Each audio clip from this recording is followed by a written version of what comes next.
This video addresses the Hayrake crossbar joinery. To ensure that I've got everything lined up correctly here, I have two 45-degree angle squares set on the insides to hold those where they belong. And I've put the crossbar here, double checking it with the 45-degree on both sides will ensure my crossbar is lined up correctly. Need to ensure also that I have no gap here at the joinery so that everything fits tight when I go to put everything together. So I'll mark each of these angles. That'll also help me know which direction is going through. I'll mark the outside for the face, the showpiece, where I need to make sure that I'm not plowing through that with my mortise.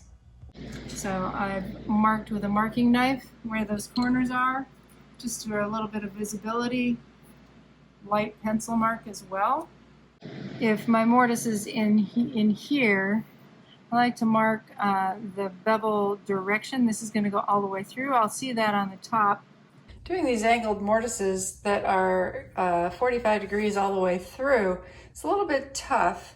And like I said before, I'm using only one chisel that's far too narrow for my mortise. So I'm having to chop it out a couple of times, doing the outside walls first, and then I'll do the inside wall. The way that you need to approach this is make sure that I started in the middle pretty much, like about from here, and worked my way this way to get a depth, but I don't want to go too deep. I started angling at the 45-degree angle using this block as a guide so that I wouldn't be chopping into the wall by going too deep vertically. That helps me get the depth that I need, and I keep working towards this outer edge. The back wall is cut vertically at this time, not at the angled 45 degree. It's too fragile to come in from the top edge. If I did any levering, this part would just break out. Don't want that. So I've got a straight up and down back wall, but the front wall is angled, even though I'm not all the way to the edge of my mortise. I'm also not taking this to the edge of the mortise until I come through on the other side. Want some supporting material there if at all possible. The centerpiece, I'm going to leave that also until I get the walls established on the other side of the piece. I'll flip it back and forth to be able to address that. I want to make sure my chisel is straight up and down in line with this edge. I'm going to start about in the middle and work my way forward. My angle is going this direction, so I know that this last part I've already got chopped through a ways. I've got it quite a depth on the other side. So at first I might only get a few pieces out like this, but it'll go pretty fast.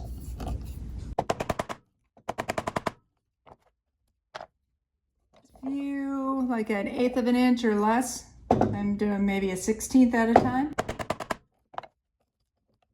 I'm already going to start doing this angle thing, so I want to make sure I'm not going too far through on this beveled angle.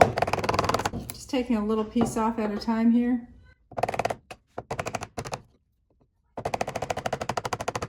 And right now I'm at a sharper angle than the 45. That way I know when I bring my block up to do the alignment, it will still have material to clear away. See, I'm broken through here already.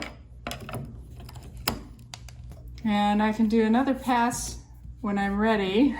After I get this other side done, I'll do the final edge on this face piece, continue chopping straight down here. For this very last bit, this is the outside show part. I do want to make sure that I'm not blowing through the outside edge here, even though I'm going to be widening it a little bit. On the inside, it's not as critical because I've got a shoulder that'll hide any blowout I might have. I still want it as clean as possible, of course, but so I'm going to take this down just to my line. That way I know where my limit is on the other side. Just to make sure that I have my tenon laid out correctly on the end of this crossbar, I've taken blue tape, put it over the mortise on the outside, and this is the profile after I cut away the mortise This is the profile that I have left. I carefully peeled that up and have applied it to the end of where this tenon is going to be, lining up the top edge. Bottom edge is a little bit longer, a little bit wider, but I do want my top edge smooth, so that'll line up there. And it does line up with the lines from my scribe marks, so I know I'm good to go. I'll cut outside of these lines, leaving just a little bit of blue tape and paring down to the scribe line to fit it into the mortise. It's just a double check precaution. To ensure that my shoulders are cut off evenly, I've got a stop block here that's going to guide my saw up above this edge. Just taking off a tiny bit of that shoulder to bring it down to the line. The rest I've cleared away with a table saw, and I'll be using a Japanese pull saw to clean this up. And again, this guide helps me get it straight down when I start in.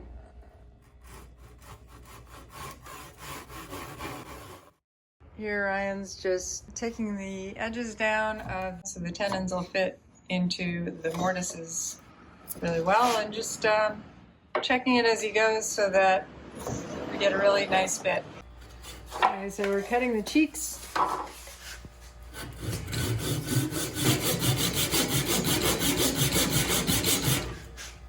And I'm cutting the wrong side.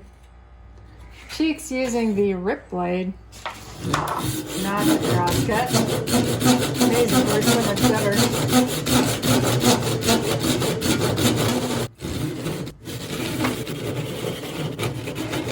We're going to be putting in our kerfs for the wedges, and we're marking in 3/8 of an inch in from the shoulder of the tenon, drawing the line across. And I'll mark each of those. Marking his work so it doesn't move on him. And then we'll just drill those out.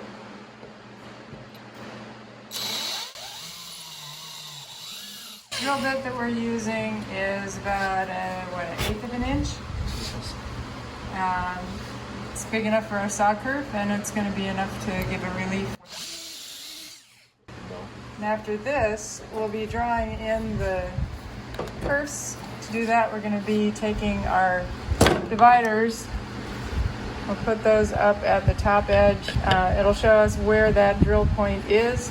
We want to be not in the center of the point, but off to the side.